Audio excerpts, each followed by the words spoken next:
Hey, thanks for listening to Screen Facts with Jason Davis, your movie trivia and discussion podcast, a production of Jason Davis VoiceOver. If you'd like to get in touch with us, please email screenfacts@yahoo.com, at screenfactspod on Instagram. Also, please visit jasondavisvoice.com/podcast if you'd like to support the show with a donation, or if you'd like to show your love by buying Screen Facts merchandise. We have a couple of different stores that you can check out for the best deals and all kinds of different merchandise that you can purchase. As always, thanks for listening. We really appreciate it.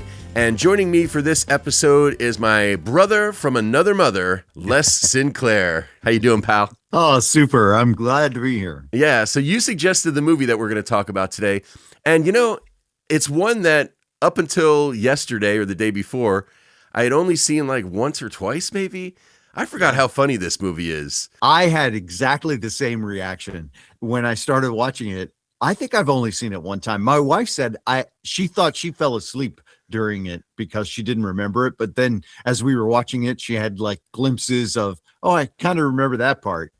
But it was really enjoyable. I finished watching it thinking, yep, that was a good movie. Yeah. As we were watching it, I remembered all the main things. But of course, there's always little jokes that you miss and things like that. So very, very funny. The movie is, of course, Talladega Nights, the Ballad of Ricky Bobby, released August 4th, 2006, 20 years ago almost. Wow. Right? And I think this was the first collaboration of Will Ferrell and John C. Reilly.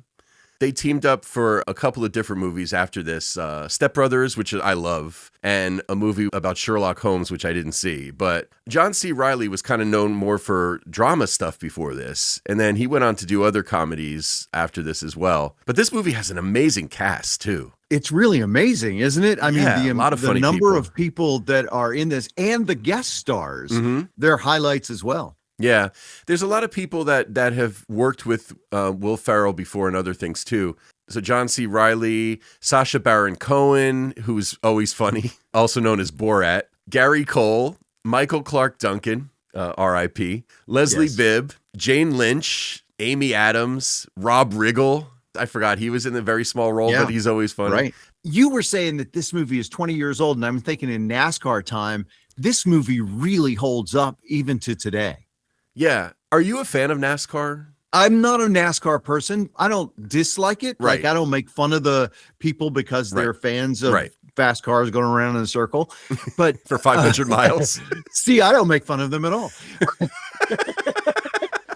Listen, I can't make fun of people who like NASCAR because I like pro wrestling. So yeah, there you go. But no, I really don't judge them. But I think that if you find something in your life that makes you happy and can help you get through this life a little bit better, then go for it. You know, the funny thing about a movie like this and Days of Thunder or any other movie that's about NASCAR or any kind of auto racing is that it definitely helps you understand why people are a fan of it. For me, I probably am not a fan of NASCAR, mainly because I'm just not a car guy. A car is something that gets me from point A to point B. I certainly can appreciate the skill it takes to drive at that speed for that long and all that, and it's very physically demanding, I'm sure.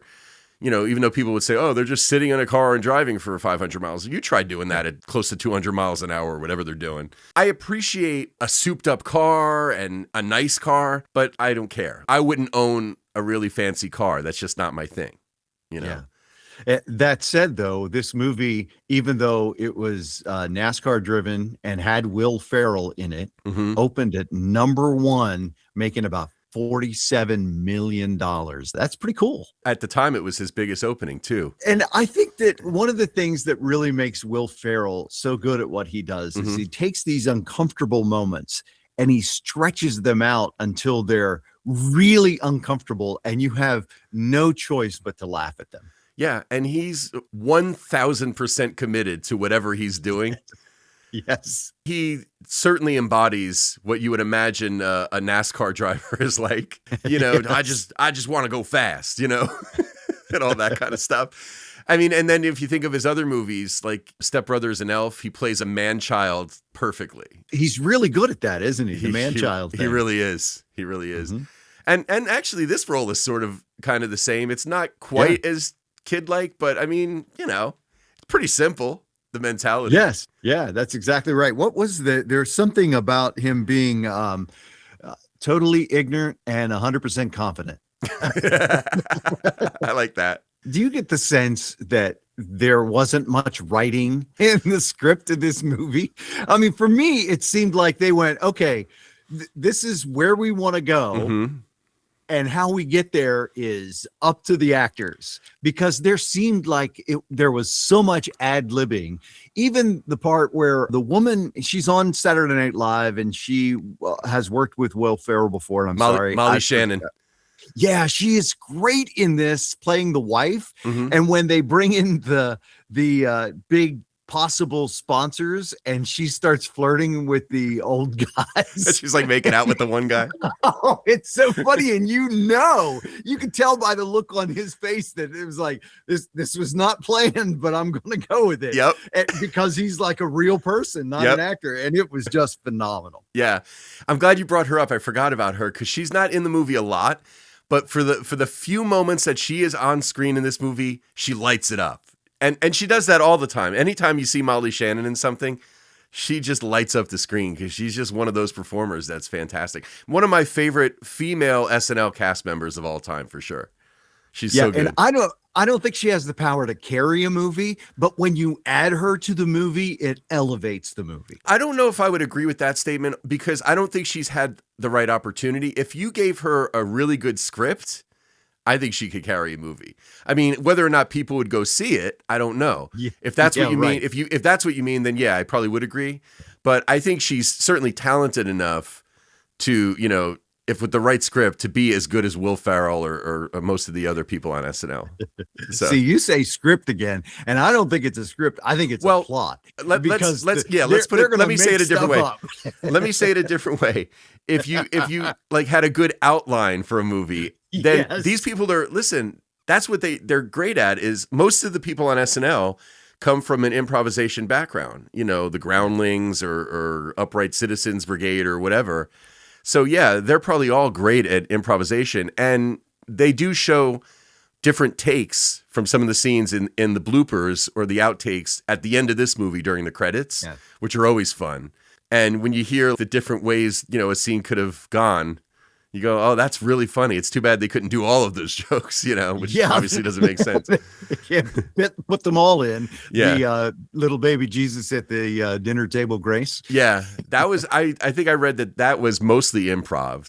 Yeah. There was a lot of, they just kept rolling. They kept going.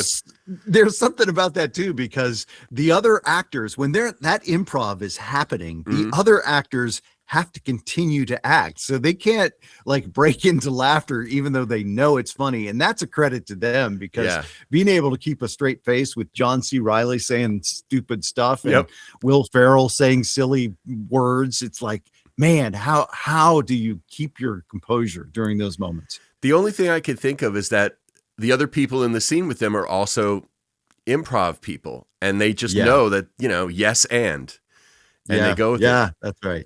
But yeah, that's got to be so fun when you're riffing like that and you're nailing it and you're hitting all these funny lines and you keep going. You got to be thinking, man, we got some comedy gold here that we're spinning.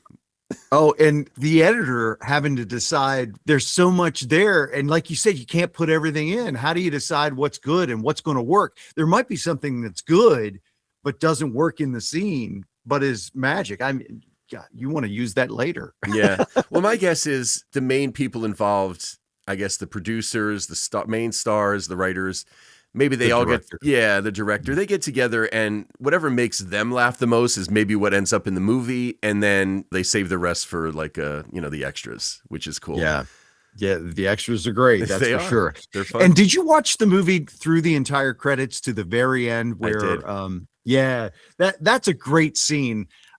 I don't know how many people actually stayed in a theater to watch that last scene, but it was so cool. And the child actors are not great actors, but I think that makes them more endearing. It did to me. Yeah.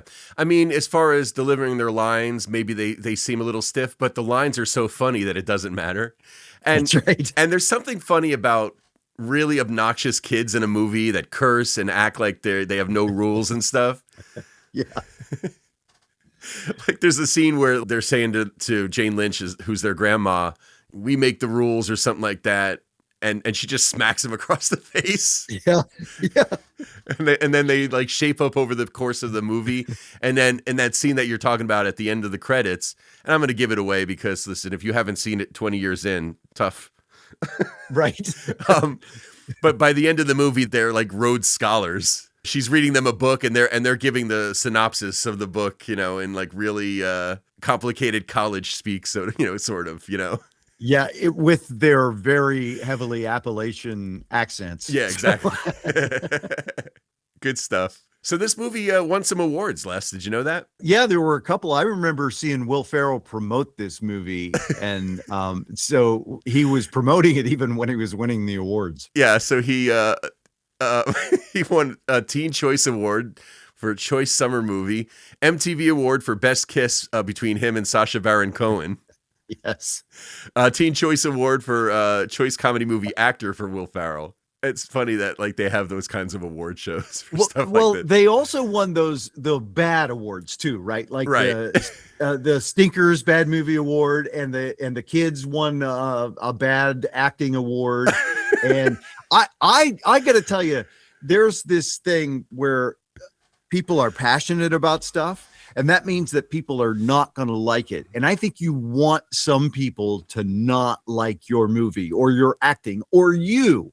That means that you're pushing some buttons and there's high passion. It's like there's something in the record industry where it's like if 15% of the people hate your song, but 85% of them love it, you're in really good shape. You don't want 100% of the people to love your song.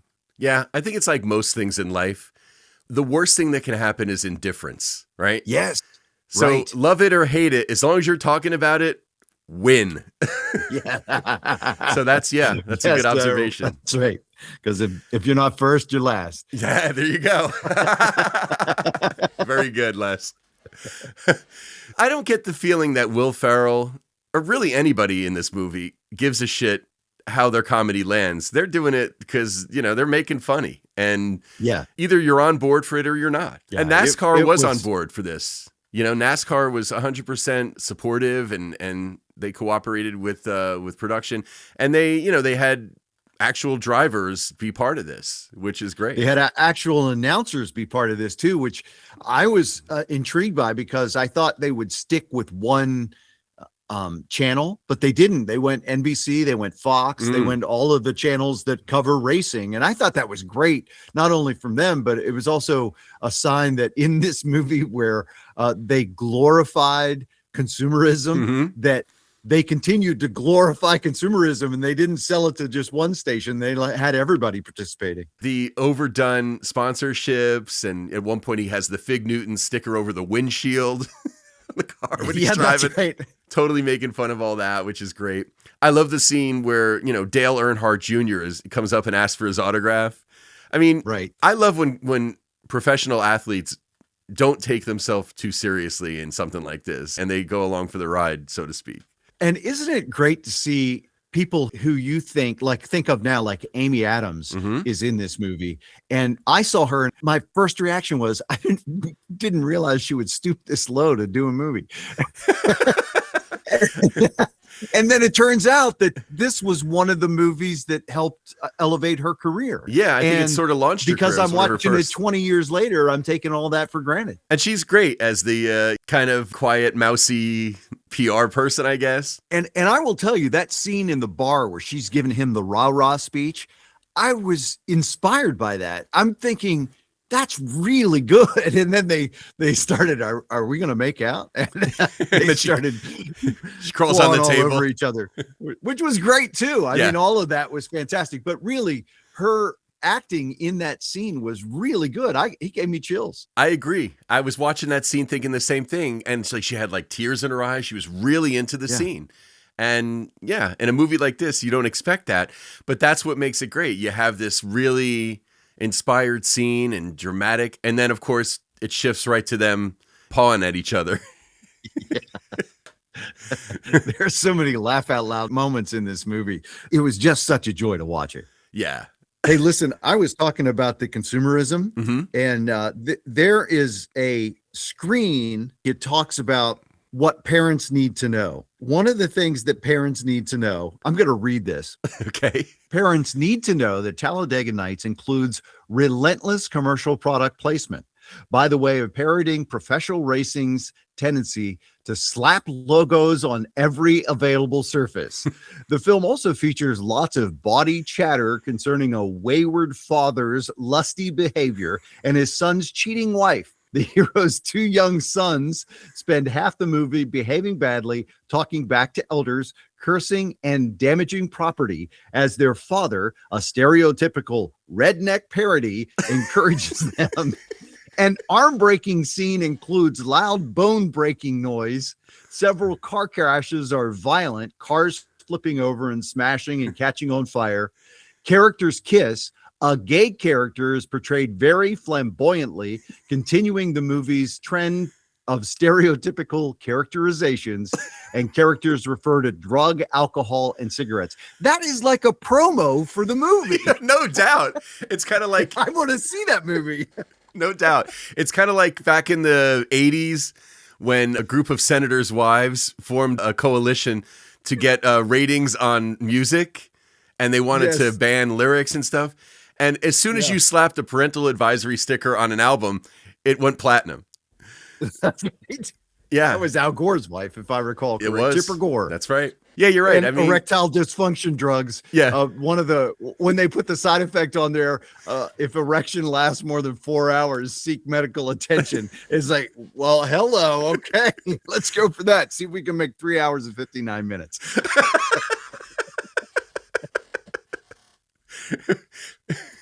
If I have an erection for 4 hours, I'm not going to seek medical attention. I'm going to seek female attention.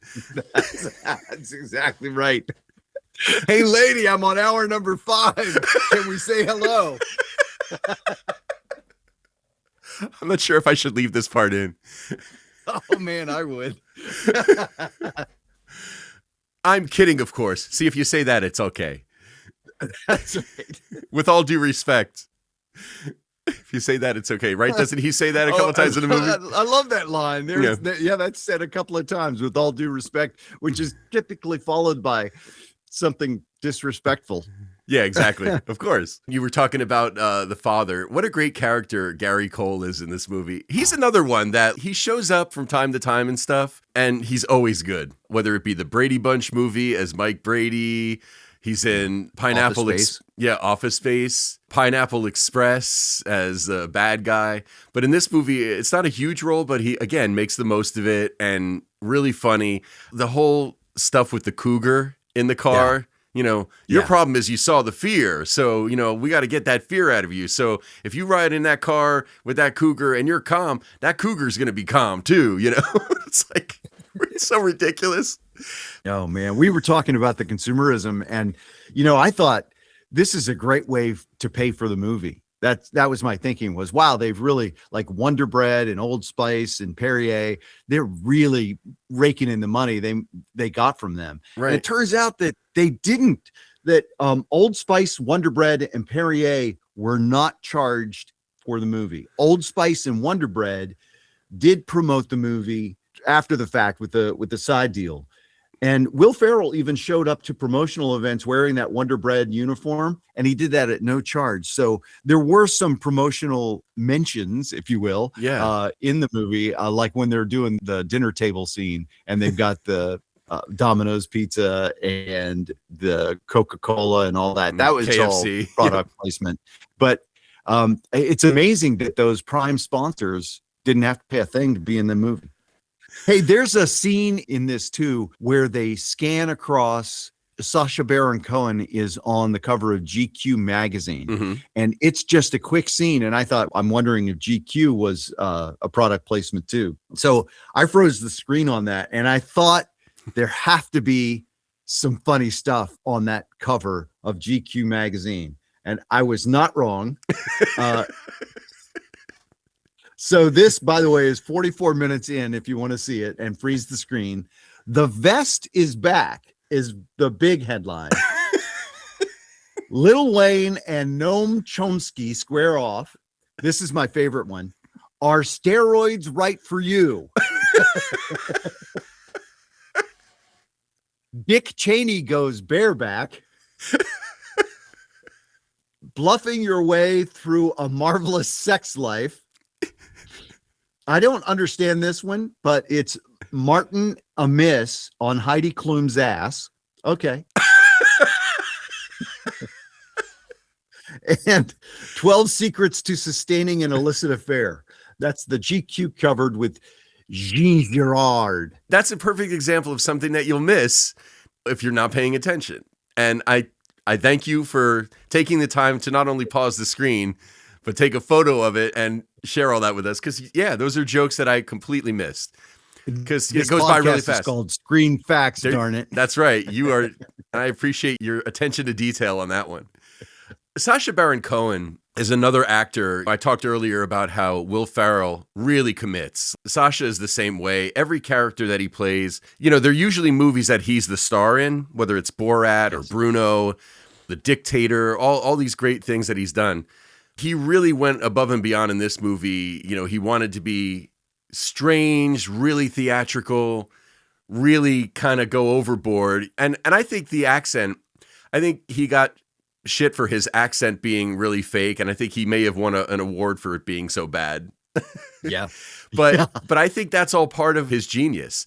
Going so over the top, even with the accent. He was going for an alien invading NASCAR, and I think he nailed it. Yeah. When I first heard him talking, first, I think that was spot on. I liked the over-the-top weird accent. Yeah. It reminded me of Peter Sellers and Inspector Clouseau in the Pink Panther series. And that alone made me like him and think it was funny just by itself. So I thought it was great. I thought it was weird. And I think weird is often the way to go, especially when you're trying to be an eccentric character anyway. Yeah. I'm always a big fan of accents, especially when they're done for comedic purposes.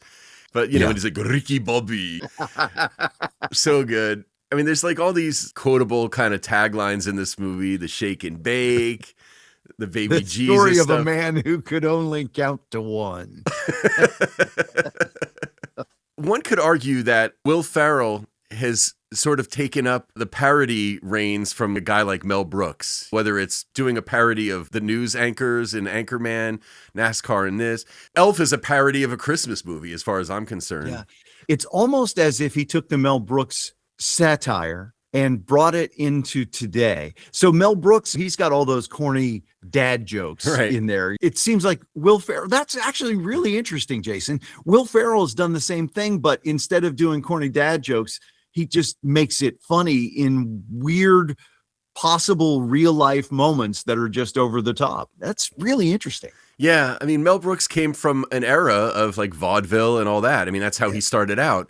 So it makes sense that his style of humor is going to be, puns and stuff like that. And listen, I love Mel Brooks and I still laugh at his stuff. They're doing a sequel to Spaceballs that's supposed to come out next year, I believe.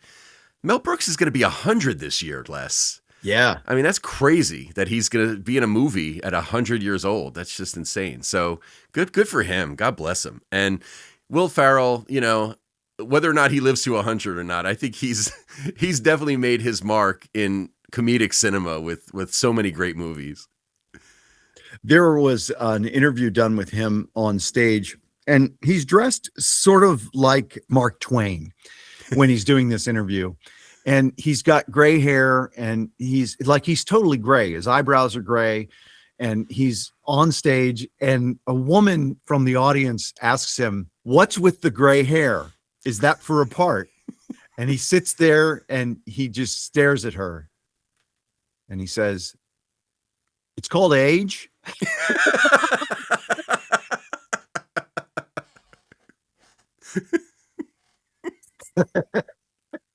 I just thought that was like the best answer ever. Yeah. And I've seen him since, and he really is. He's totally gray, and he's curly haired. He's got wild, crazy eyebrows, and Will Ferrell can turn any moment into a funny moment, though, and that is evidence of that. It's funny when you see somebody like Will Ferrell, especially him, but even like the other people in this movie that really do great with the improvisation and all that.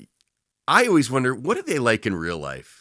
What's it like to hang out with Will Ferrell? Is he on all the time? Is he completely the opposite of how we see him on screen?